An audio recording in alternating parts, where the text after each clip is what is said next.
Welcome back to the IAM Winter Solstice Symposium, providing you a virtual gathering space during the midwinter winds. Please warm your hearts at our fire. And we have 18 wise women presenting this year. And what makes this gathering unlike all others and very special is we have a group of dedicated fire tenders who throughout the world are holding altars and holding space with a purple flame, a candle, or a fire for the 13 days of this symposium. So if you want to learn more about that, join us over at the Windclad. Today's special guest I met years ago in Chile. Her name is Jaes. She's an MA and the author of Awakening Darkness.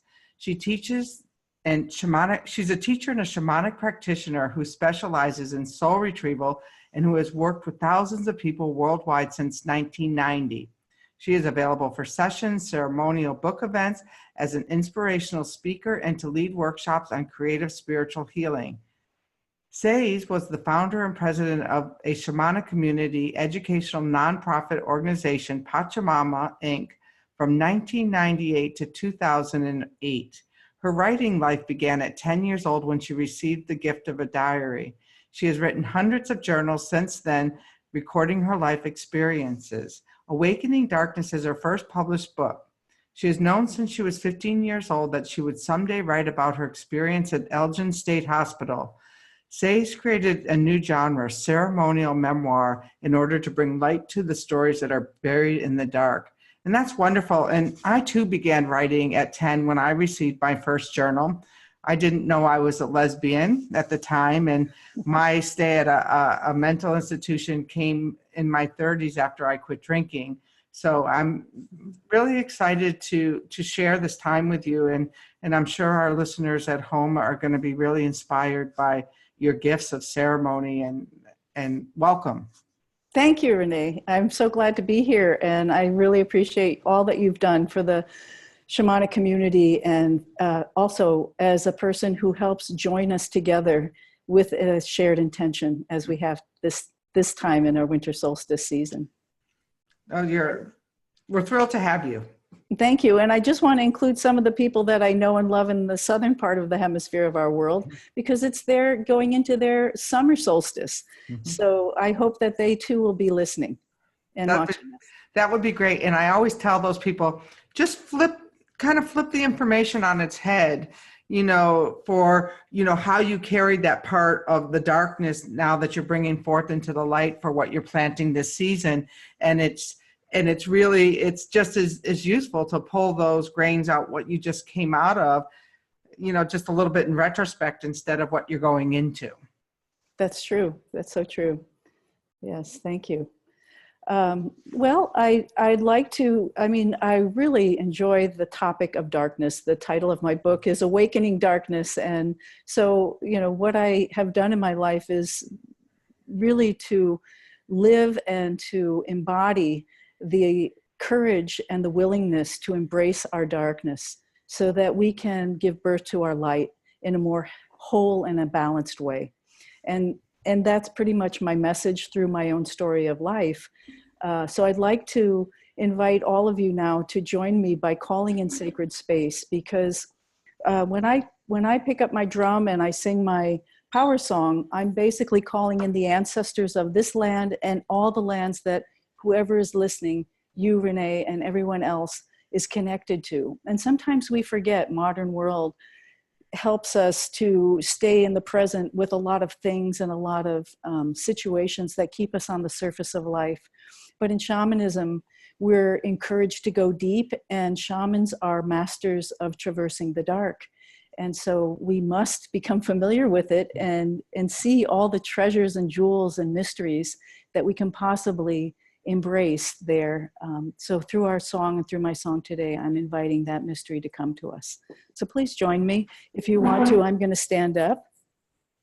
And you can just go to that place within yourself where you feel that sacredness within your own heart. We all have a different way of connecting to the divine. Sometimes it's just by going to the ocean or a mountain or being out in nature and just having that one moment where everything stops and you feel connected to it all.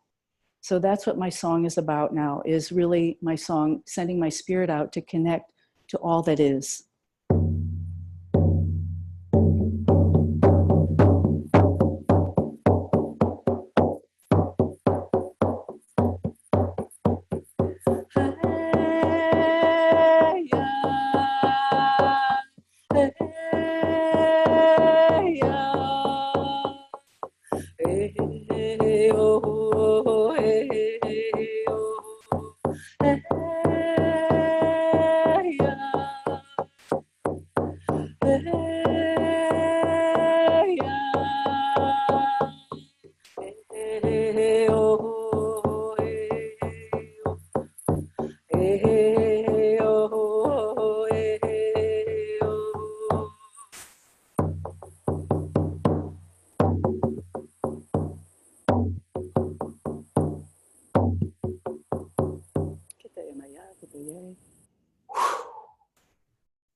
And I'd also like to blow my whistle, which is a double-chambered whistling vessel modeled after the Peruvian ancient vessels. And this is to call in the ancestors and also to split the world so that we may participate and shift our perception and receive whatever messages that I'm meant to give you and that you are meant to receive directly through spirit.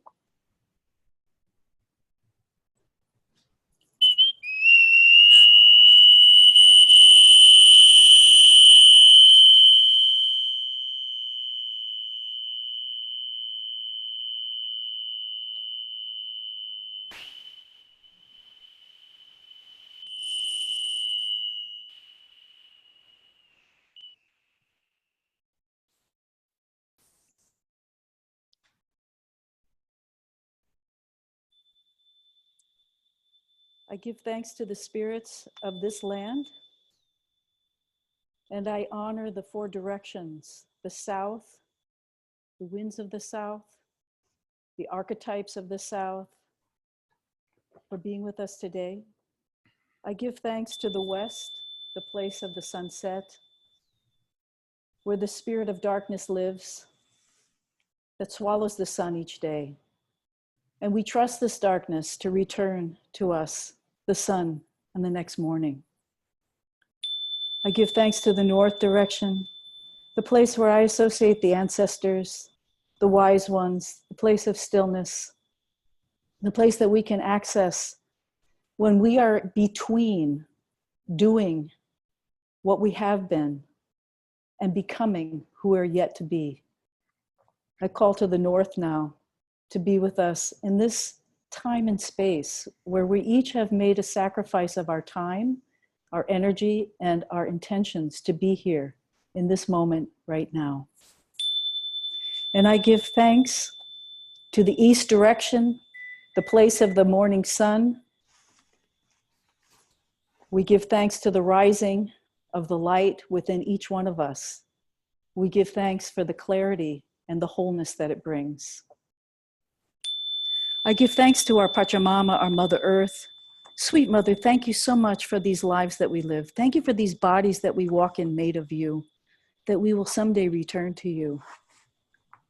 We thank you now for blessing us with health, well-being, and to guide us through the times in our life that may be turbulent, that may be challenging, so that we may uncover the gifts and the opportunities that you're making available to us through these challenges. Intitaitai, Mamakia, star beings, luminous ones, Mother, Father, Creator, Great Spirit above us, I call you in to be with us now and hold us in sacred space to allow the balance and harmony of the light and the dark to come together. At this time of year, when it is the most dark in the north and the most light in the south of our world, our Pachamama, our Gaia.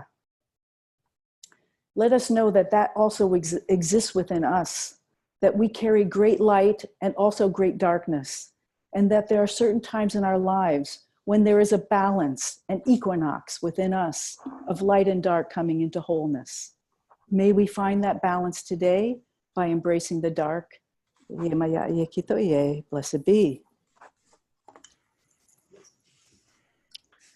So I'd like to take a moment to just connect through my singing bowl, which is made of quartz crystal, and it resonates to the heart chakra. And what I want you to do is just ask yourself this question. What part of me is longing to come home? What part of me has been in exile, disenfranchised, set apart, maybe doesn't feel like it belongs here because it's different? It's too this or too that, too strong or too weak, too loud or too silent. Whatever part of you has been lost, hiding, afraid. Let's call her, him home now. Hey, hey, oh. Hey, hey, oh. Hey, hey, oh.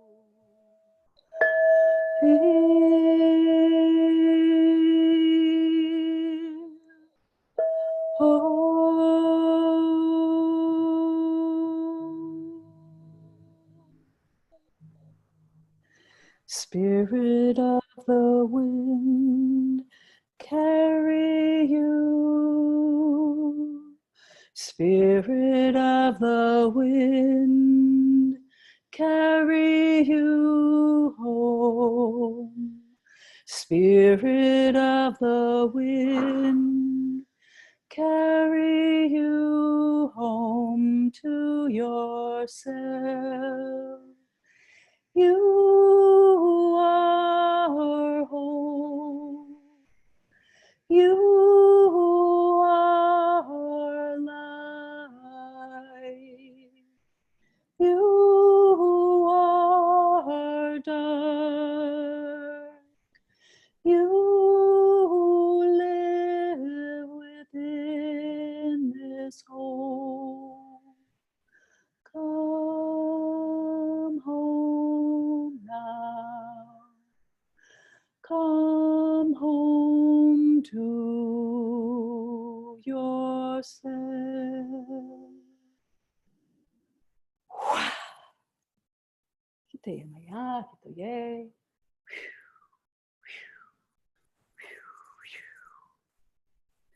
And we gather all four cardinal directions above and below into the beautiful harmony and the mystery of this life right now. That we have ears, we have eyes, we have bodies, we have hearts. And we are all here together as one community, joined by love, even the love that we're afraid to feel in our hearts. Sometimes if we let ourselves and let that spirit come in of the sun and the moon, the stars, of nature, of life itself, it cracks us open. It hurts a little bit because change is scary. And yet we know and we can trust something greater than ourselves that we are part of is always present. And in shamanism, we ask our helping spirits who are emissaries of this great being of light and life and nature, this intersection of being a spiritual being in a physical body, a soul that is timeless, that can never really be lost or destroyed, no matter what happens to us in this life. And a body that can hurt and be broken and that will eventually die. And we have this amazing paradox that we live in every moment of our lives, every breath we take. That in shamanism, we embrace that paradox. And we can't know the exact answer, but it certainly creates a lot of energy for creative things to come out. So I'm here to share a little bit, and since I'll wait for you, Renee, to give me a heads up maybe when it's about 3 minutes before my time to close, but I'd like to present a little bit about calling ourselves home and being with ourselves, embracing our dark to give birth to our light, and all the things that have happened in our lives that we may be uncomfortable with. I just wrote a book about that. I'll just make mention of it. Awakening Darkness was a part of my life I wanted to forget, and wanted to overcome that darkness. And then I realized that I would never be a truly whole person unless I fully embraced that part of myself that went through that hard, difficult time, where I felt the most shame I ever felt. And I felt worthless and literally thrown away, and that maybe somehow I deserved that as a child. And the reality is that also a part of me that was part of my soul knew through nature, because I was a child who saw spirits, talked to trees, sensed the reality that is alive in nature all the time and communicating with humans if we choose to listen and tune into that. I knew that I was being given a choice to live a life that would be like my brothers and sisters and my parents and my ancestors, or I had the choice to go to the depths of human experience and learn something very different and bring that into my own awareness and then find a way to share that with others. And that's basically the purpose of my life right now, is having embraced the darkest times of my life. And we think of dark as sometimes bad, but I'd like to just challenge that idea by saying dark is dark and light is light. And the sun is the sun and the night is the night. And sometimes the moon doesn't show her face, but she's still there. And she's doing very important things.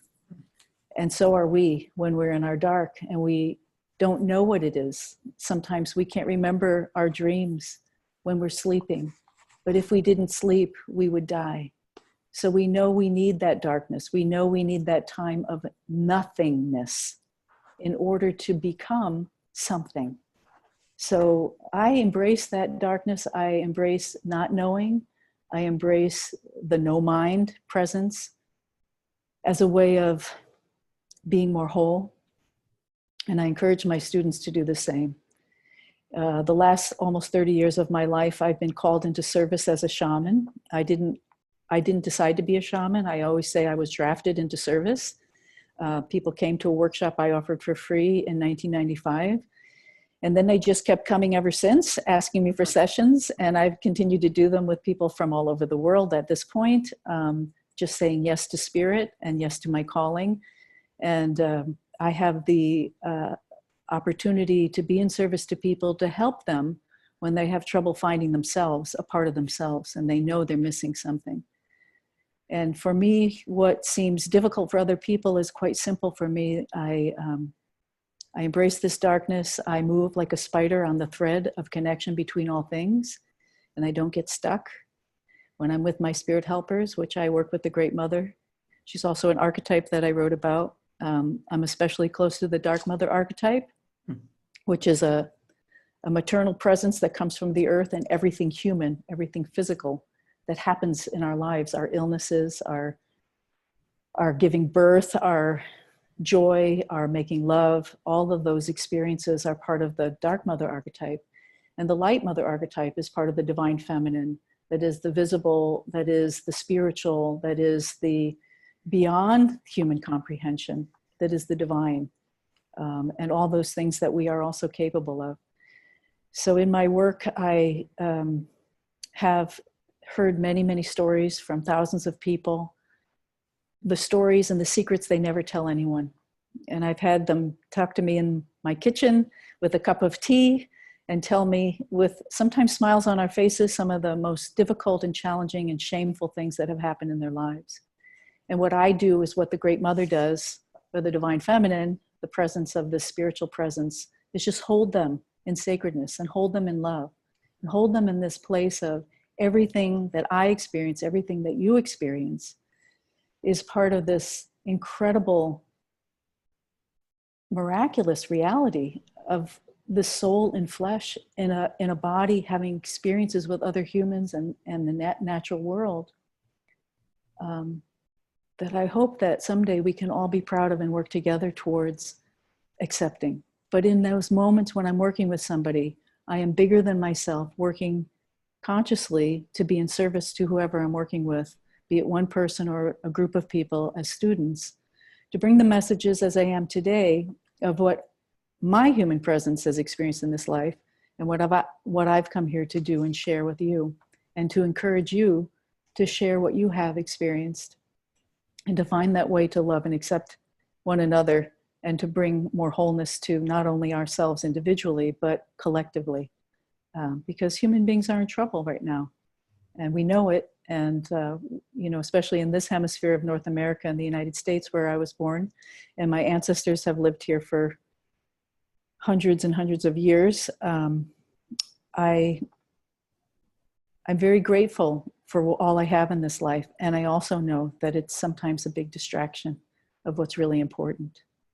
So I'm here to talk about what's real, to peek and look into the dark, to invite your whole self home, and any part of yourself that has been disenfranchised or shamed or rejected. It's time to come home. It's time for all of us to come home and realize we're here on earth in this beautiful gift, and that it's still the Garden of Eden. It can be heaven or hell, it's our choice. Something that I learned very early in life is that I had a choice of how I was going to hold my stories. And I would either hold them in shame and hide them, or fake it and create a fake persona and pretend. Or what I ultimately decided to do is to embrace all of me and to be the wholeness of who I am and encourage others to have the courage to do that as well.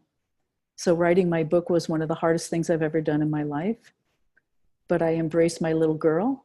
I brought her home. Sandra Ingerman did my first soul retrieval. I know some of you know her.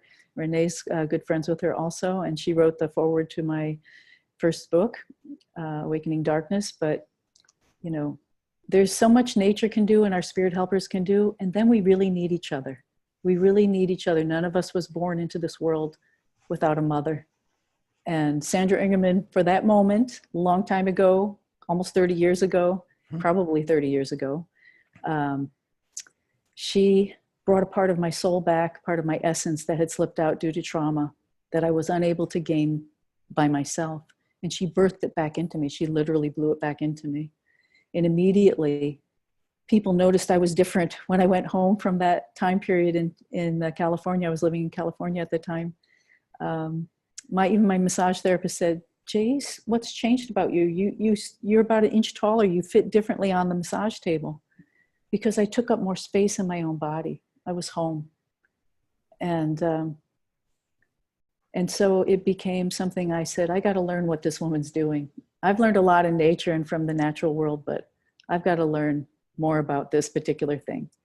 So that's what I did. I studied with Sandra Ingerman for quite a few years and assisted her teaching soul retrieval and just made that a practice that we call ourselves home. And I learned how to do it for others. And I'm very happy I feel like a midwife that helps birth and also helps people to die and also embrace their light as well as their darkness, their beginnings and their endings. So this is a little bit about what I came here to share with you today. How are we doing on time, Renee? We can have a conversation soon if you're okay. Yeah. So, I could just, should I share a little bit about my book or a little bit more details? We can talk about that. Yeah. That would be a good place for us to go. from that. So you know, one of the things that might be interesting, because so many people want to write books and memoirs, and I know for me, there was a process of 3 writings, and now since I wrote the book that still hasn't been published, more of the story has come out, and I suspect the next time I write the book, it'll be from a very healed place. So what was the personal transformation of you that took place when you went into the ceremony of writing that book? Right. So the personal transformation that took place when I was writing this book, for one thing, it took about 10 and a half years. The original book was not intended. I was actually starting to write a different book, and I was applying for a PhD at Saybrook College, and they wanted an identity statement about why I wanted to be a PhD in psychology. What was my experience with psychology, and why was I so interested? And so they wanted this identity statement, and I ended up writing the first 30 pages of this book. And I didn't send it to Saybrook. I sent it actually to the advisor that I had at Goddard College, where I was getting my master's degree. And she said, Jaes, you have got to write this. This is what you need to be writing. She basically said, stop writing the other book and write this book. And so that became part of my thesis. And I went through hell to write this book. You know, I have to say it was very difficult because the memories were right there. It was like a time capsule came up.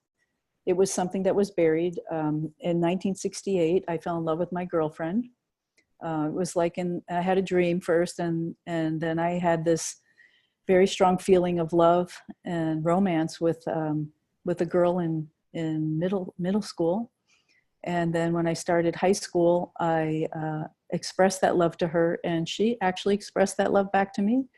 And within 6 months of that beautiful, innocent love being shared and not really knowing what the heck was going on, because I was raised Mormon and was in a very religious family and very innocent, my whole world turned upside down, and I ended up being placed into a mental institution in Elgin, Illinois, primarily for being a lesbian, and a lot of other misunderstood, which I write about in the book.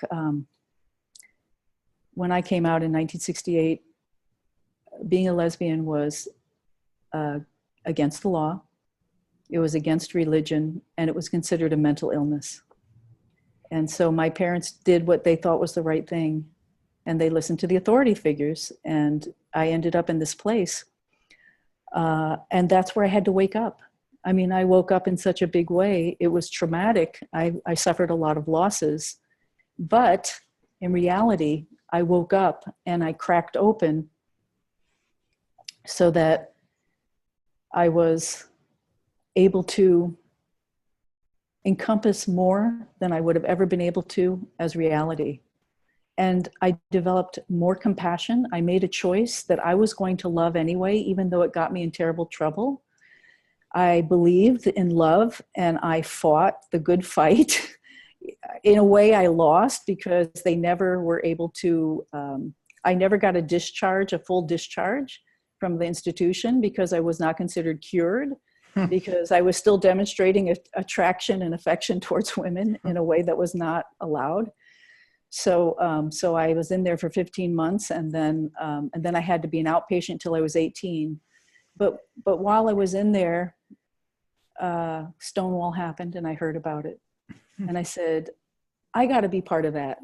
I made a choice to be happy. I made a choice, no matter what was happening in my life that was being done to me, that I had a right to love who I love, to be who I am, and to go out and be in the world and give my gifts. And it was a battle to do that because I was considered so flawed. And I did take some of that shame in when the people you love and look up to as parents and people that I trusted, doctors, the police that are supposed to protect us don't, then I did get hurt by that. But what I learned is that no matter how wounded we are by the people around us that may be ignorant or maybe trying to even do good, but not able to, I always had a choice in myself, whether or not to love myself, and to believe in love has been my absolute guiding light through my entire life. And so what I did was bring as much love and joy as I could and protection to the other children in the hospital while I was there, when I learned how to do that. And then it was a necessity, I guess, that I become a healer when I grew up, when I became an adult. Because people have always come to me with their problems. People have always told me their secrets. And it was ultimately my calling to say yes to that calling and say, I'll do this, I'll listen, and I'll do the work. I'll be with you through that dark, and we'll find what you need and bring it home. Well, that's a beautiful way. And unfortunately, we're out of time, but I'm sure people are going to want to know more about your book and where they can find you. And our paths have really paralleled, but very different time space intersections. A few years ago, I got taxed with doing a Finding Freedom LGBTQ conference for mental health and addiction professionals, which is every January in Palm Springs. And at the time, I thought, like, well, what is there to talk about? We can maybe 1 year, but now we're on year 4. And wow. And for me, it was me coming out at 60 or 59, because I just thought I wasn't part of the tribe. And, and I got to learn that, just like I was a forerunner as a chef, I was a forerunner in that tribe. And it sounds like that goes for you too. And I think that, you said you were recruited to be a healer. I think I went kicking and screaming, people were showing up at the door and I still didn't know what they were there for. Yeah. So no, I love that our stories, and I can see how much healing you've done in your life, and really, so let people know where they can find you. Okay, sure. Show them your book too again. Yeah, my book is called Awakening Darkness, and it's available on Amazon. It's available as ebook, or also it's available as a printed book. It's also available through Ingram Press, which all the bookstores, the local bookstores, can order this book. And there's a lot of spiritual treasures in this book. It's a story of my life, but it's also filled with many spiritual messages that you might find helpful in your own lives. And it's part of a ceremonial memoir. It's the south direction of the medicine wheel. So there's actually four directions in the medicine wheel, in the cardinal directions. So I still have the west, the north, and the east to write in this particular series. So I'm already on that. And you can reach me through my internet. And we'll have this written down too. So I have a Facebook author page. Yeah, if you can post the Facebook author page. I have also a an email that people can write to me from. My author name is J.M. Seis, S-E-I. I'll just spell it J-M-S-E-I-S, J.M. Seis, Ceremonial Memoir @gmail.com. And that's a good way to reach me. I also have a Facebook page, an author page, or Jaes Seis is my name. You can also find me on Facebook with that name. And I look forward to whatever else comes from this. This will be great. And I'm really very excited that you're here. And for all of you who have just created this beautiful opening with this, descent into our dark winter here in the north and in the lightness in the south, stay with us. This is just the beginning of the IAM Symposium. And we're here through the first of 2019. Can you believe that? Yeah. But January 1st will be the last one. But join us over at the Wind Clan, become a fire tender, and take your experience and multiply it. Thanks again, Jaes. Thank you, Renee. Thanks for all you're doing. Thank you for joining us today, and you're welcome to share this gift with your friends. Stay with us for the 12 days of the Yule, and if you feel called to go deeper, please join the group of committed fire tenders on the Wind Clan group page wall on Facebook. We look forward to being together with you on this online ceremony to celebrate and bring ritual back to the holy days.